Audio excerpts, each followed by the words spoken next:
Alors, je vous salue au nom de Jésus-Christ et soyez abondamment bénis. Alors, nous sommes dans votre merveilleuse émission Face au Midjek. Et aujourd'hui, nous ne recevons pas n'importe qui, nous recevons l'homme de Dieu, Maxime Nem. Alors, je préfère que personnellement il se présente. Bonjour, monsieur. Alors, bonjour. Alors, nouvellement marié, congratulations. Thank you. Voilà, déjà, c'est le visionnaire du groupe Midjek. Alors, Midjek, c'est quoi le Midjek? C'est quoi le sigle Midjek? Alors, le MIJEC est simplement le mouvement d'intercession des jeunes du Cameroun. Alors, naturellement, qui êtes-vous? Quel est votre mode d'opération déjà? Qui est le Midjek, le mouvement des jeunes d'intercession du Cameroun? Oui, mais qui est le Midjek? Alors, le MIJEC, le mouvement d'intercession des jeunes du Cameroun, est un mouvement chrétien interdénominationnel. Alors, quand je dis interdénominationnel, ça veut dire qu'il regroupe les jeunes chrétiens de divers horizons. Amen. Et la particularité de ces jeunes, c'est qu'ils ont la fardeau ou ils ont le souci de voir le rôle de Dieu avancer dans notre pays, le Cameroun. Alors, un mouvement interdénominationnel qui regroupe de nombreux jeunes de divers assemblées, c'est ça. Alors, d'où la vision? La vision vient d'où? Cette vision de cette merveilleuse ouvrage, d'où vient cette vision? Déjà, je tiens à rappeler que Maxime Nem, c'est le visionnaire du groupe Midjek. Alors, d'où vient cette vision? Alors, la vision vient du fait que, musicien également de mon état, j'ai pris l'habitude d'être en compagnie de plusieurs jeunes. Le constat négatif et alarmant était que, pour la plupart, on était juste rassemblés au nom de Jésus d'une manière superficielle. On ne se souciait pas des problèmes de fond de notre nation. Alors c'est après un regroupement avec d'autres frères que le Seigneur a mis ce lourd fardeau dans mon cœur de rassembler les jeunes, pas toujours pour des concerts à caractère récréatif ou pas pour des sorties récréatives, mais également des jeunes qui peuvent être à la brèche pour leur pays. Et c'est comme ça que, ensemble avec beaucoup d'autres frères, je pense comme ça au prophète Philippe, nous avons mis sur pied ce que vous pouvez voir aujourd'hui. Très bien. Alors, le Midjek, ce mouvement de jeunes, et quel fardeau pour la nation? Pour la nation camerounaise. Pourquoi pour la nation camerounaise? Alors, parce que premièrement, nous sommes les Camerounais. Et il est dit dans la Bible que priez pour la ville dans laquelle vous êtes, car votre bonheur en dépend. Et lorsque nous regardons, nous projetons nos regards sur un plan social, sur un plan religieux, sur un plan spirituel même, nous constatons qu'il ne faut pas être marabout, il ne faut pas être prophète du pays, le Cameroun va mal. Alors, conformément à la parole de Dieu qui dit dans le livre d'Ésaïe, venez plaidons. Si vos péchés sont même noirs comme le cramoisi, je les rendrai blancs. C'est dans cette optique-là que le Seigneur nous permet de couler. Nous savons que le pays va mal. Et parce que le pays va mal, nous avons répondu à l'appel du Seigneur qui dit « Venez, plaidons ». Telle est notre vision, plaider. En quelques mots, venir et plaider.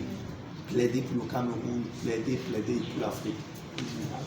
Alors, plaider, cela nécessite des stratégies, cela nécessite de voir des moyens. Comment vous vous y prenez au Midjek? Comment c'est organisé? Comment vous êtes déployé? Quelles sont vos stratégies, pasteur?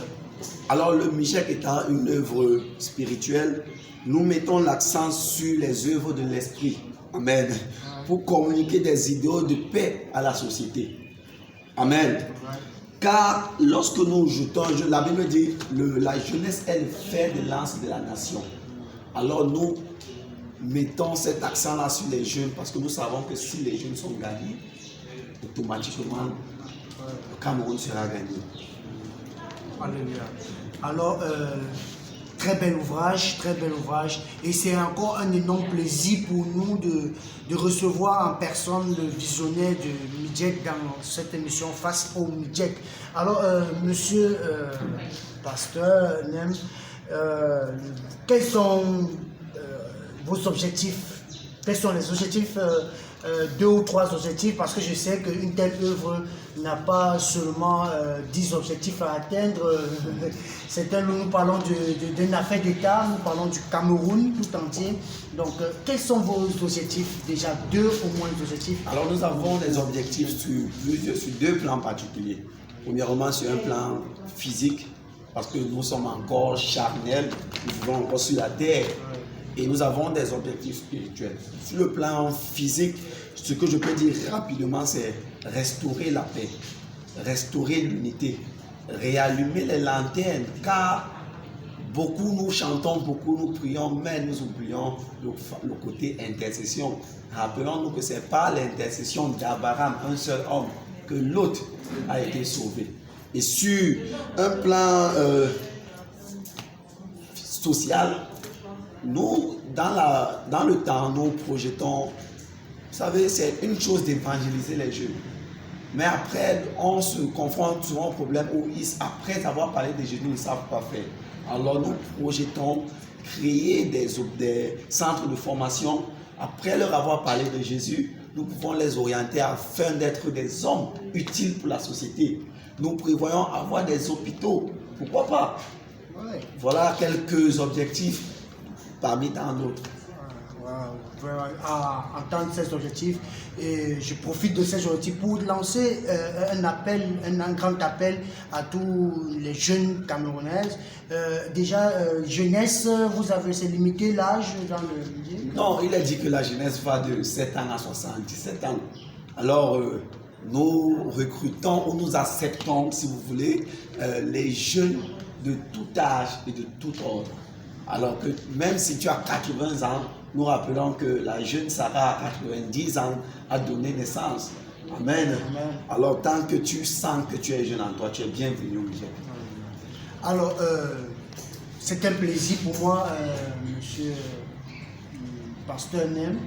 Alors, pour sortir par là, pour sortir dans ce moment, dans ce glorieux moment en compagnie du pasteur, il y a un fait d'actualité sur les jeunes en ce moment, sur les côtés sexualité, départ 12, en tant que jeune, quel est le conseil, qu'est-ce que vous pouvez apporter à ce fait d'actualité qui ronge beaucoup plus nos étudiants, nos élèves?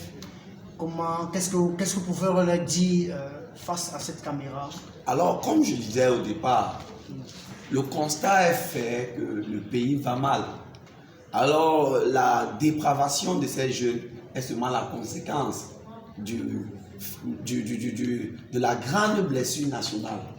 Mais le diable, qui connaît très bien la parole, sait que s'il perd la jeunesse, il aura gagné le Cameroun. C'est pourquoi de plus en plus, on observe la déroute de la jeunesse.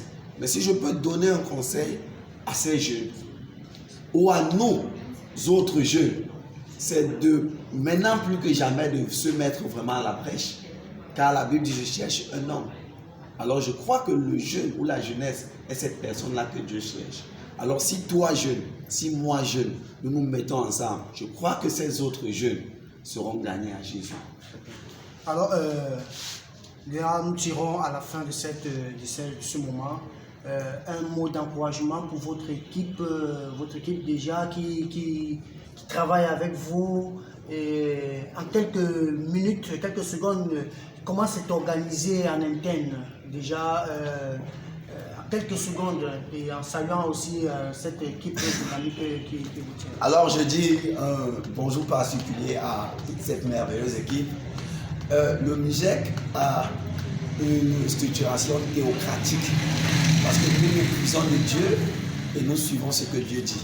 Mais au sein du Midjek, nous avons des différents départements. Je pense comme ça à notre administrateur qui est le frère Stéphane qui fait un travail énorme.